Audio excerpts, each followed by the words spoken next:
সীতারাম ইয়েচুরির জন্মদিনে সোনামুড়ায় সিপিআইএমের আলোচনা সভা। সিপিআইএমের সর্বভারতীয় নেতা সীতারাম ইয়েচুরির ৭৪তম জন্মদিন উপলক্ষে সোমবার সোনামুড়া নতুন টাউন হলে মহকুমা ভিত্তিক এক আলোচনা সভার আয়োজন করা হয়।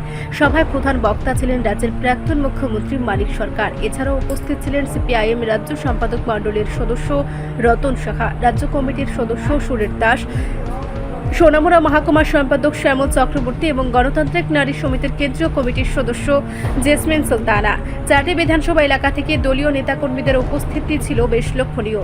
আর নতুন টাউন হল কর্মী সমর্থকের কানায় কানায় পূর্ণ হয়ে ওঠে। শুরুতে আলোচনায় অংশ নেন রতন সাহা।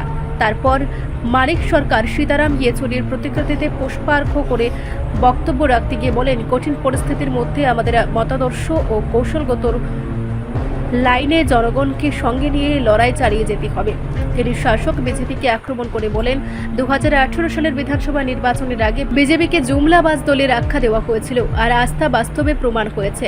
লোকসভায় এককভাবে সরকার গঠন করতে না পেরে বিজেপিকে জোটের উপর নির্ভর করতে হচ্ছে। গণতন্ত্রের প্রতি তাদের কোনো শ্রদ্ধাই নেই। মানিক সরকার আরও জানান, নির্বাচন কমিশনের উদ্যোগে সারা দেশে ভোটার তালিকা সংশোধনের নামে গণতান্ত্রিক অধিকার হরণের চেষ্টা চলছে, যার বিরুদ্ধে দেশ জুড়ে আন্দোলন করে উঠছে। তিনি বলেন, মানুষ এখন অনেক বেশি সচেতন। সীতারাম ইয়েচুরির মতাদর্শ ও কৌশল আমাদের শক্তি যোগাবে। তৃণমূল স্তরের সংগঠনকে শক্তিশালী করে জনগণকে রাস্তায় নামিয়ে তীব্র লড়াই গড়ে তুলতে হবে। এর বাইরে গিয়ে আলাদা করে বিস্তৃত করার চেষ্টা করা মানে সময় নেওয়া হবে। সীতারাম ইয়েচুরি সেদিন আমাদের সাথে ছিলেন, 1 বছর হলো তিনি অনুপস্থিত। কিন্তু এই যে প্রায় 8.5 বছর সাধারণ সম্পাদক হিসেবে দায়িত্ব পালন করার চেষ্টা করেছেন, এই যে রণকৌশল, এটাকে বাস্তবায়নের ক্ষেত্রে তার ব্যক্তিগতভাবে সাধারণ সম্পাদক হিসেবে কি ভূমিকা তিনি নিয়েছেন তা আমরা জানি। তার খানিকটা উল্লেখ কমরেড রতন করার চেষ্টা করেছেন। আমি সেখানটায় যাচ্ছি না, সময় সংক্ষেপ করার জন্য।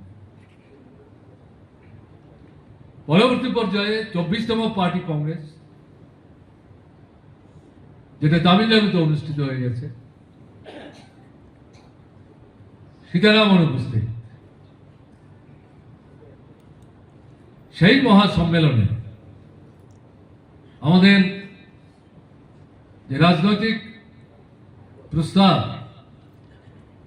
যেটা সম্মেলনের অন্যতম মূল কাজ, মূল দলিল, যেটা গৃহীত হলো সর্বসম্মতিক্রমে, তার যে রাজনৈতিক লাইন, রাষ্ট্র ক্ষমতায় বিজেপি আছে, পেছনে আরএসএস আছে, স্বাভাবিক কারণে সীতারাম ইয়েচুরি সাধারণ সম্পাদক নেই বলে আগের যে কৌশল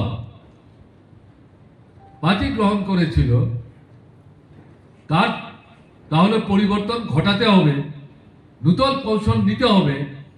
এরকমটা তো পার্টির ভাবনা চিন্তা না, এটা কারোর ব্যক্তিগত ভাবনা না, কারোর ব্যক্তিগত কৌশল না, এটা সামগ্রিক পার্টির আলোচনার নির্যাস। সীতারাম অনুপস্থিত, কিন্তু দেশের পরিস্থিতির মধ্যে মৌলিক গুণগত পরিবর্তন হয়নি। মূল রাষ্ট্র ক্ষমতার অধিকারী হিসেবে দেশের জনগণের চোখে যে প্রধান সত্য হিসাবে সীতারামের জীবৎকালও বিবেচিত ছিল, তার অনুপস্থিতিতেও তারাই প্রধান সত্য হিসাবে জনগণের সামনে বিবেচিত। এটা ঠিক 24-এর লোকসভা নির্বাচনে বিজেপির যে স্বপ্ন এবং বাসনা, সেটা পুরোপুরি তারা সফল করতে পারেনি। একটা বৃহত্তম ইন্ডিয়া মঞ্চ। রিপোর্ট, সংবাদ প্রতীক্ষা।